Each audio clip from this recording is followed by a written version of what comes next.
In America today and across the English-speaking world, we use the same word, crime, to describe two different things, the illegal and the immoral. In our definitions here from the Oxford Languages Dictionary Online, these are crime 1 and crime 2.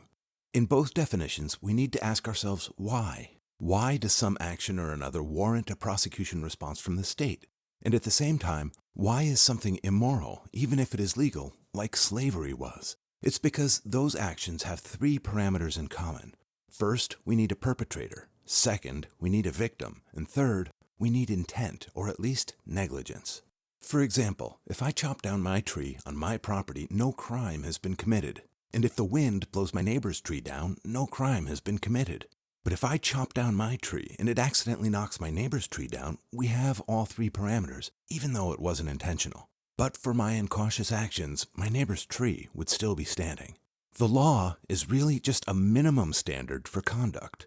No law compels me to help little old ladies cross busy intersections, but a higher standard might inspire me to offer to help anyhow. Sadly, a minimum standard becomes necessary because some folks are morally or ethically challenged, and we'd have chaos if they were allowed to ransack freely in or out of government.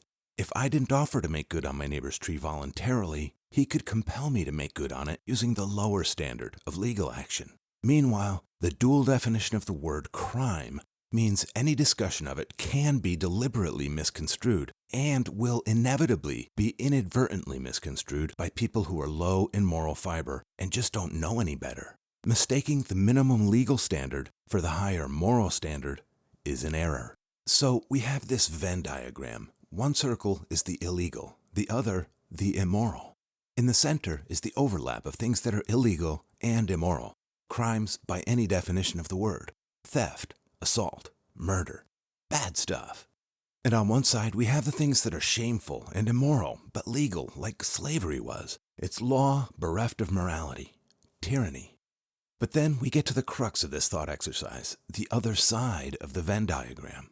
And that subset would be things that are moral and illegal, like turning left on red at 2 a.m. when there's nobody around for miles, or smoking pot. But we have no word for things that are moral and illegal at all.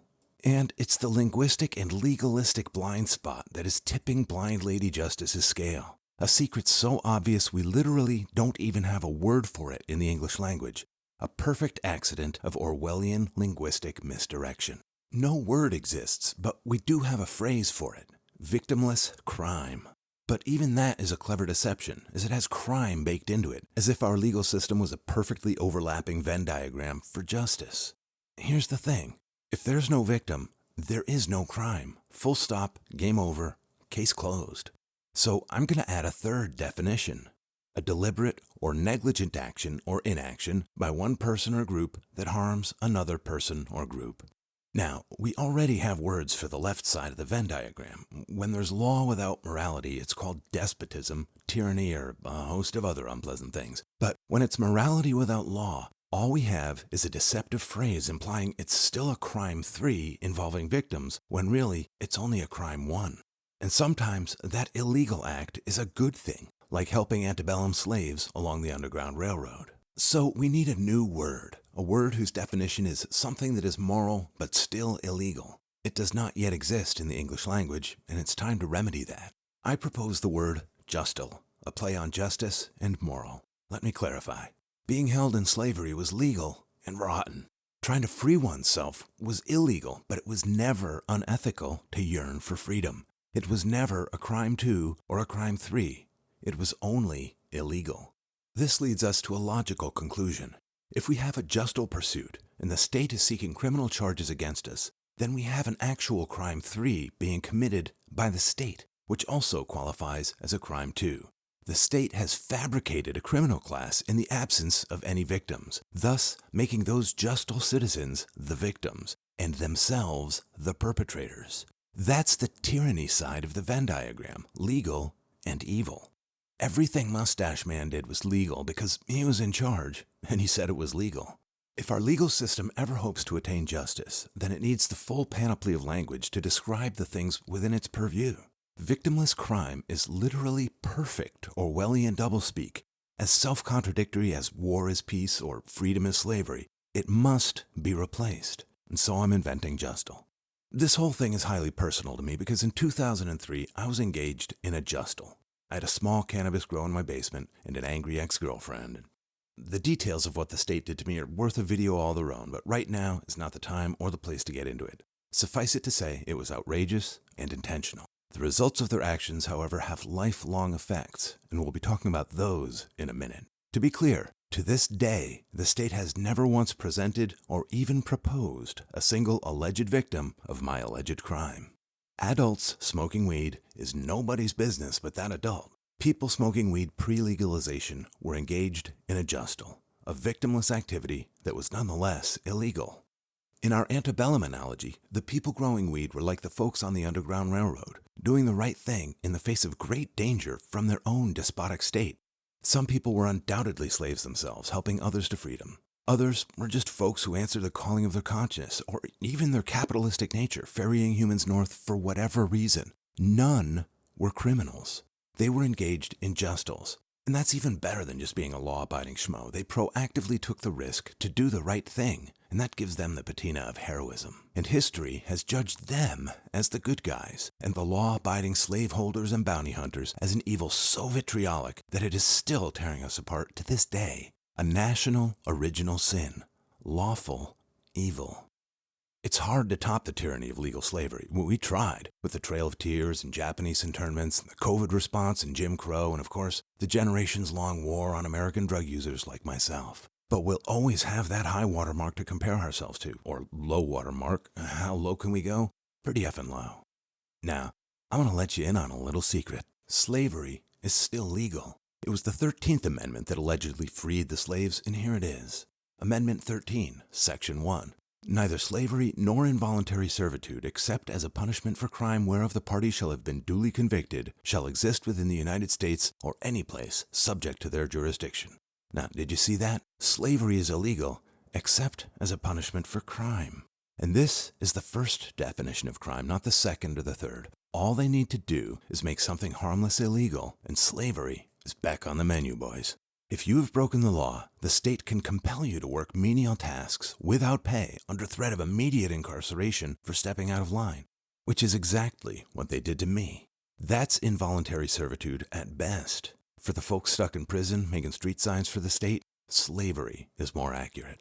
This might be arguable if the law in question was just, if the victim of the alleged infraction could be found, if there was an actual crime 2 or crime 3 involved. But there is also a clear incentive for the state to find something to make illegal, for the sole purpose of getting some free labor if nothing else. Though sending a message to your political enemies would certainly be incentivized as well. More on that in a minute. But what if someone's being punished for a Justal? Compelled into servitude or incarceration in the absence of a crime 2 or a crime 3 is a crime 2 and crime 3, and a wicked one at that. And that is exactly what happened to me and countless others like me. We'll never even know how many because even the Googles can't find that information. But it's almost certainly millions. The Constitution, Article 3, Section 3. Treason against the United States shall consist only in levying war against them or in adhering to their enemies, giving them aid and comfort. No person shall be convicted of treason unless on the testimony of 2 witnesses to the same overt act or on confession in open court. The Congress shall have power to declare the punishment of treason, but no attainder of treason shall work corruption of blood or forfeiture except during the life of the person attainted. In plain English, if a U.S. citizen makes war on the U.S. or helps the enemy, it's treason. The rest is about needing witnesses, and corruption of blood was a phrase meaning the children of the traitor couldn't be punished, and Congress gets to decide what that punishment is. Finally, the only statute of limitations on treason is death. Now, here's a super fun quote that keeps me up at night with PTSD spins from a magazine interview with the head prosecutor in my jurisdiction and the guy ultimately responsible for what they did to me. We didn't make war on drugs. We made war on drug users.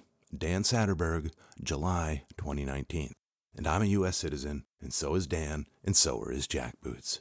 A straight reading of the document they swore an oath to uphold means they're the baddies, Hans.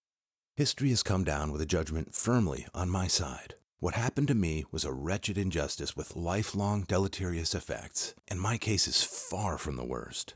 In our antebellum analogy, I'm the guy on the Underground Railroad, keeping the dream alive in the face of great risk and harm from my own government. But our analogy breaks down after the war's end. The Civil War ended and Lincoln pardoned everyone, everywhere. The railroaders' Justal actions were rewarded with the approval of history and no lasting legal ramifications for their illegal but honorable acts.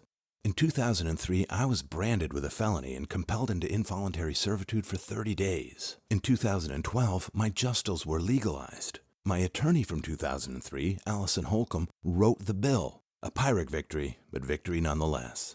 Today, people all over the state and in many other states are growing weed legally, and this state and many others are raking in piles of money and taxes on the transactions. Some $500 million in 2022 alone, just in Washington state. And I'm still not allowed to vote or own a gun. I'm being punished for something that was never a crime 2 or a crime 3, and is now not even a crime 1. Being punished at all for something that is legal is clearly excessive, and a life sentence for being on the right side of history is a filthy miscarriage of justice. And the people who committed these treasons, they're all rewarded with fat pensions out of my tax dollars. This isn't just cruel and unusual, it's genuinely sick and twisted. I was drafted into the war on drug users, and I prevailed. The state is certainly benefiting mightily from my righteous fight. As I said earlier, the details of how we got here are despotic and too many to go into in this video. The end result, however, is a permanent dissolution of a good chunk of my alleged inalienable rights. Just for fun, let's do the Bill of Rights countdown. These are just the ones that the state is currently violating ad nauseum. This is not the full list of violations over the course of the treasonous drug war, which is nearly all of them except the third. My Second Amendment, which shall not be infringed, is infringed permanently. My Eighth Amendment against excessive fines and cruel or unusual punishment is also gone for good, as explained above. My 14th Amendment, which says states can't override my U.S. citizen protections, is gone, as is evidenced by my uninfringible gun rights being infringed by Washington state, as well as undermining my equal protection and application of the law. My 15th Amendment, which gives the right to vote to everyone, regardless of race, color, or previous condition of servitude, or my 19th Amendment, which granted women the right to vote, if you can define what a woman is. Whether I'm white, a former involuntary servant, or potentially a woman, my right to vote is still gone. And with no vote, I have no voice in who represents me in government. But I'm still obliged to pay taxes. You know where this is going. Say it with me now. It's taxation without representation. You know who else did something, Justal? The founders of our nation. Everything George Washington did in service to America was treason to his lawful ruler, King George III. But King George was a tyrant, and overthrowing despots is every free man's right and duty. Overthrowing tyrants is Justal. Now, let me tell you a little tale about President Nixon. In his autobiography, Nixon's aide, John Ehrlichman, tells how Tricky Dick wanted to reschedule cannabis because his political opponents smoked it. His allies did not. You understand what I'm saying. We knew we couldn't make it illegal to be either against the war or black, but by getting the public to associate the hippies with marijuana and blacks with heroin, and then criminalizing both heavily, we could disrupt those communities, Ehrlichman said. We could arrest their leaders, raid their homes, break up their meetings, and vilify them night after night on the evening news. Did we know we were lying about the drugs? Of course we did. And there it is, the deliberate confluence of crime 1 and crime 2. Criminalizing both heavily and getting the public to associate as if the hippies and blacks weren't part of the public. In a single stroke, they violated the 14th Amendment rights of millions of Americans to equal protection under the law. What Nixon did was weaponize the law to harm specific Americans for political gain. Lawful evil. I lost my rights because an impeached president who's been dead for decades didn't want me to potentially vote against him. So his gendarmes raided my home and ruined my life, exactly according to plan. And this is what lies at the heart of the matter. If one conflated law and morality as a perfect Venn circle, then what Nixon did was perfectly fine because it was legal, just like Mustache Man. And without a word for Justal, how can we argue? It always comes back framed as a crime without the word Justal. What happened to me and is happening to me and countless other Americans can only happen in a system that does not differentiate between crime 2, crime 3, and Justal. And Nixon and my local sheriff and prosecutor's office showed us that if we leave that tent flap open even a crack, some dirtbag will ride the whole camel into the tent to take a dump on the rug and use the Bill of Rights to wipe the camel's butt. By some estimates, as many as 40,000 people are incarcerated right now for cannabis Justals alone. No telling how many more are no longer in jail but still can't vote or who are in jail for other Justals. America has the highest percentage of people in corrections of any country on earth, so not the home of the free. Just a lot of Justal American slaves making license plate and street signs for the state for pennies on the dollar because they couldn't afford Allison Holcomb. First, they came for the communists, but I did not speak out, as I was not a communist. Whatever demographic you're in, this should alarm you. Blacks, they've proven they'll target you the same as the hippies. I don't think I need to oversell this one. Jews, they don't need to ban your religion. They just need to make yarmulkes illegal, make it a felony to manufacture or distribute them. You don't want to take the vax? It already cost you your livelihood. Next, it'll cost you your vote. Don't want to say there are 78 genders? All they need to do is make saying so compulsory. See Europe, Australia, New Zealand, and Canada, where people are already going to jail for misgendering. Upset at your local school board? Well, that's not allowed. And it just hit the news yesterday that the Department of Justice has been spying on Catholic churches. Nobody is safe. I am a second-class citizen at best. This is an unpleasant fact. The government not only failed to secure my rights, it is the one claiming to be able to dispense them, then refusing to do so, when in fact, my rights are endowed by my Creator and are inalienable. The state's single mandate is to protect, preserve, and secure them. The state has failed at its most fundamental level. To paraphrase the preamble to the Declaration of Independence, whenever any form of government evinces a desire to reduce the people under complete despotism, it is their right, it is their duty, to fuck some shit up. It doesn't get any more despotic than making war on your own Justal citizens and compelling them into slavery. Now, I don't believe the lack of the concept of Justal is deliberate. It's a fluke of linguistic evolution. For example, when the Bible was written, slavery was so endemic, so ingrained, that they neglected to mention it in the Ten Commandments. It's fair to say our concept of justice has evolved since then, and our laws have evolved with them. Because we lacked a word for Justal, it was hard to see. And because the one word, crime, came to mean several different things, it was inevitable that confusion would be the result. And the inevitable result of that confusion is the Satterbergs and Nixons of the world feeding their camels laxatives and taking them for a spin looking for open tent flaps. It's time for our concept of justice to evolve again, and it's time for Justal to be recognized and implemented into our law books. So I want to raise a fuss to accomplish one thing: obliging the government to amend the Constitution so no action can be declared a crime without a victim. And since I don't have any F-15s or nuclear bombs or even a gun, I'm gonna need lawyers. I want to bring legal action in any and all its forms so there's pressure on the judicial branch as well as putting the screws to our legislators to get to work doing what is now the obvious, correct thing to do. I don't know exactly what the lawsuit will look like. I'm not a lawyer. But I know I'm on the side of justice, and that it's time to bring our legal system into the 21st century. This lawsuit is explicitly not intended as a means to grovel for the return of my individual inalienable rights from a precocious and royal state. It's intended instead to oblige the state to recognize that they illegally and unethically created my infringed, alienated, unrepresented, disenfranchised, third-class, Justal, and historically vindicated status, and now they're stuck with it. Me and a million more like me. They've painted themselves into a legal corner by starting a war, then losing it, and the only way out is to fix the problem. When you start a war and then lose a war, you need to repair the damage. We hold these truths to be self-evident, that all men are created equal and that they're endowed by their Creator with certain unalienable rights, and that among these are life, liberty, and the pursuit of happiness. That to secure these rights, governments are instituted among men, deriving their just powers from the consent of the governed. When you take a person's vote, you take away their ability to give just consent, and so you erase the other side of the equation too. The powers derived default to no longer just, and any authority is ill-gotten by definition. In America today, we've returned to the era of taxation without representation.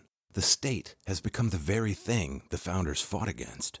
This has to change. Not for me, it's too late for me. The damage is done already. For countless others like me, and for the future of every free American. Any other option incentivizes the Nixons and Satterbergs.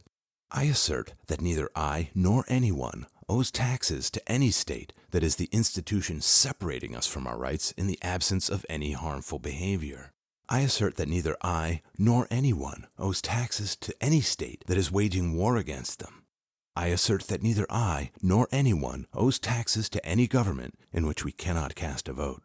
I want to force formal recognition of this tax-free status by putting every judge that hears the case in the unenviable position of going on public record siding with King George III of England or President George Washington of America. It seems to me a class action suit would carry even more stick. Washington State has a lot of folks that were the victims of Dan Satterberg's war on drug users, and we have his uncoerced confession to get things started. With my tax-free precedent secured, we can expect millions of Americans who are in similar positions to mine to make the same demand from their state lawmakers, and the lawmakers will need to scramble into legislative action to enshrine the word and the concept of Justal into the lexicon of Western law or join King George III in historical infamy. This will ensure that all crime under the law is crime 1, crime 2, and crime 3. And it will virtually eliminate this whole variation in the Venn diagram. It's a revolution in legal theory that will remedy a great injustice and prevent the otherwise inevitable injustices of the future from arising.